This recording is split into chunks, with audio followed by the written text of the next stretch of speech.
Sikiliza hapa. Kama wewe ni mwanaume na unatarajia kuoa, hizi vitu ndizo zinaleta sometimes gender violence.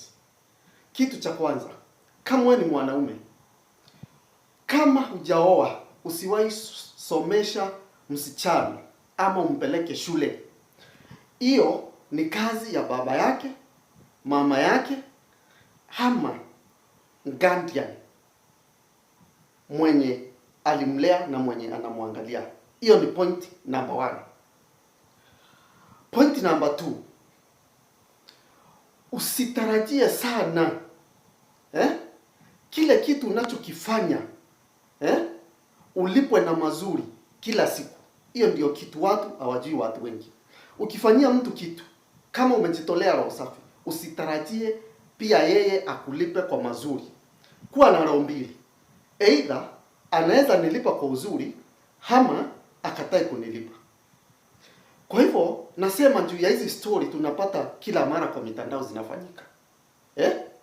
Sasa sana hii story ya kuweka vitu zako zote kwa mtu bado hujamuoa. Hata kama ukimuoa, sio kazi yako kusomesha msichana. Nikwambie ukweli. Ikuwa umemuoa ni bibi yako, ikuwa hujamuoa. Maneno ya kusoma, hiyo ni maneno ilikuwa inafaa ikuwe ya wazazi wake. Tunaelewana? Wakati umeoa bibi, vitu za msingi za kufanya, kulipa kodi, kuhakikisha amevaa, amekula, mmekaa maisha mazuri, hivyo. Kama hujaoa bado mnachumbiana, wacha kulipa ada.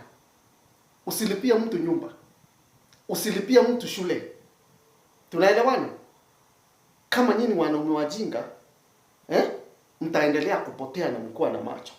Nikwambie ukweli. Yeah.